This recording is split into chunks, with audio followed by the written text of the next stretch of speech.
आणि लसूण 250 ग्रॅम, पावशेर लसूणचा अशीच पेस्ट करायची सालीसकट, काही अडचण नाही. आणि हे सगळं तयार झाल्यानंतर या 170 लिटर पाण्यामध्ये ते सगळं साहित्य टाकायचं आहे. ते टाकल्यानंतर सकाळ आणि संध्याकाळ फक्त ढवळायचं आहे, बांबूने काठीने ढवळायचं आहे.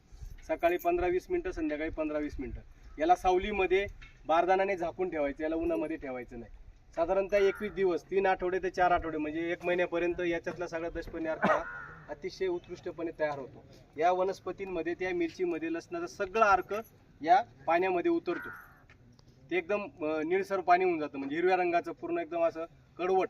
आणि हे दशपर्णी अर्क तुम्ही याच्यानंतर फडक्याने गाळून घ्यायचे, कापडाने त्याला गाळून घ्यायचा. चोथा थोडाफार उरेल तो बाजूला काढायचा आणि जे अर्क तुम्ही गाळलेला आहे, असे टिपाणे असतील तुमच्याकडे, ड्रम असतील, याच्यामध्ये साठवायचा आहे. आणि असा हा साठवलेला दशपर्णी अर्क तुम्हाला पुढच्या 6 महिने तुमच्या कुठल्याही किडीसाठी, कुठल्याही रोगासाठी याला पिकावरती फवारणी करायचं आहे. मग किती घ्यायचा मग फवारणीसाठी? जर तुम्हाला शिकाऱ्यातून मारायचं असेल तर 150 मिली घ्यायचा. किती? 150 मिली, फक्त 150 मिली. जर तुम्हाला 200 लिटरचा बॅरल बनवायचा आहे, 200 लिटरच्या ड्रममध्ये औषध तयार करून तुमच्याकडे पिस्टन असेल, पिस्टनने मारायचं असेल, किंवा एकदम द्रावण बनवून घ्यायचं असेल, तर 3 ते 5 लिटर दशपर्णी अर्क घ्यायचा 200 लिटरला. किती? 3 ते 5 लिटर. 3 लिटर, 4 लिटर, 5 लिटरपैकी तुम्हाला शक्य तेवढा तो घ्यायचा आहे. दुसऱ्या याच्यात मिक्स करायची काहीच गरज नाही. याचा पहिल्या 10 दिवसानंतरच याचा इतका तीव्र वास यायला सुरुवात, उग्र वास येतो याचा एकदम. आणि याच्या वासाचं वैशिष्ट्य असं आहे की ते जेव्हा आपण पिकावरती मारतो तर आजूबाजूने ज्या किडी उडून येतात, किडी कधी येतात आपल्या शेतामध्ये, शेजारच्याने समजा पावडर मारायला घेतली तर तिथल्या किडी उडून आपल्या शेतामध्ये येतात. पण आपल्या पिकावरती जर दशपर्णी अर्क मारलेला असलं, याच्या कडवट वासाने किडी जवळच येत नाही, वासच त्याचा तेवढा तीव्र आहे. आणि जर त्या किडींनी खाल्लं, आळीने जर पाला खाल्ला तर त्या आळीला, तिला घशामध्ये इन्फेक्शन तयार होतं आणि तिला पुढचं काहीच खाता येत नाही, ती उपासमारीने ती आळी मरून जाते. एवढा याचा फायदा आहे. दुसरी गोष्ट, फवारणी करत असताना जर एखाद्या शेतकऱ्याच्या नजर चुकीने शरीरात गेलं तर तरी सुद्धा त्याला काही अपाय होत नाही. पण प्रयोग करू नका, एखादा पिऊनच पाहिजे म्हणजे नेमकं काय होतं का बघू बा, नाही का. जर कीटकनाशक तुम्ही हाताळत असतात आणि जर ते अंगावरती सांडलं, शरीरामध्ये गेलं, तर त्याचा अपाय होतो, शरीराला त्याचं नुकसान होतं. पण दशपर्णी अर्क हा आरोग्यदायी आहे. दुसरी गोष्ट, हा निसर्गातल्या सगळ्या प्राण्यांना, म्हणजे पक्षी असतील, प्राणी असतील, यांना चांगला आहे, म्हणजे त्यांना याच्यापासून काही अपाय होत नाही. आपण कधी कधी शेतामध्ये बघा, कधी चिमणी मरून पडलेली असते, एखादी खडी आपलं काय म्हणतो तुम्ही त्याला, खारुताई.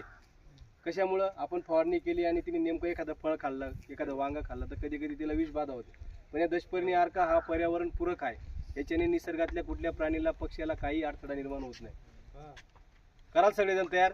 सगळ्यांनी ड्रम घ्यायचा. हे बघा, वनस्पती किती सोपे आहेत, त्याच्यामध्ये एकही वनस्पती अशी नाही की सुरगाण्याशिवाय कुठेच भेटत नाही बहुत आहे का.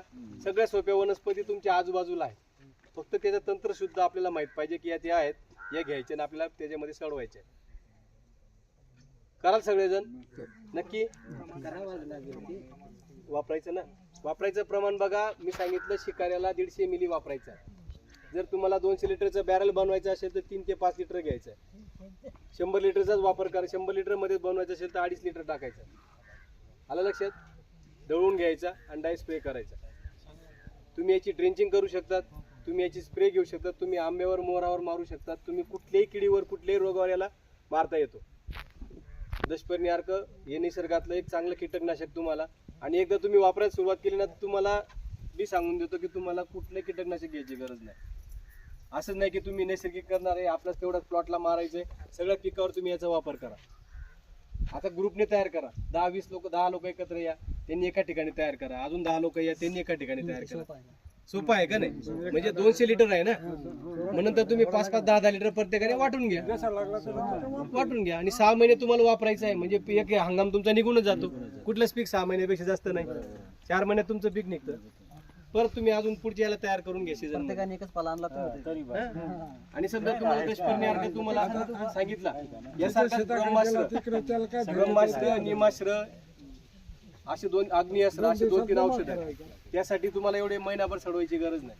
जर तुम्हाला ब्रह्मास्त्र करायचे असेल तर याच्यातल्या 5 वनस्पती घ्यायच्या आणि त्या गोमूत्रामध्ये उकळायच्या.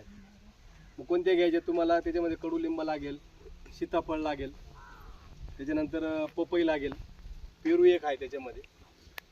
लक्षात? कडुलिंब, सीताफळ, पपई, पेरू आणि करंज, अशा 5 प्रकारच्या वनस्पती घ्यायच्या. 5-7 लिटर जेवढं गोमूत्र असेल तुमच्याकडं, त्याच्यामध्ये पातेल्यामध्ये उकळायला ठेवायचं. त्याला उकळी फुटू द्यायची चांगली. आणि उकळल्यानंतर ते गार व्हायला ठेवून द्यायचं 48 तास.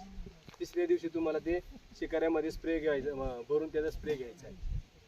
200 लिटरला 3 लिटरचं प्रमाण आहे त्याचं. किती? 200 लिटरला 3 लिटरचं प्रमाण आहे.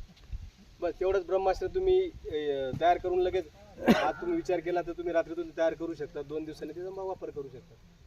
किंवा तुम्हाला निमास्त्र बनवायचं आहे, निमास्त्राला काही उकळायचं काम नाही. गोमूत्रामध्ये फक्त कडुलिंबाचा पालाची पेस्ट करायची, म्हणजे ठेसा करायचा एकदम बारीक त्याचा, आणि गोमूत्रामध्ये भिजत घालायचं.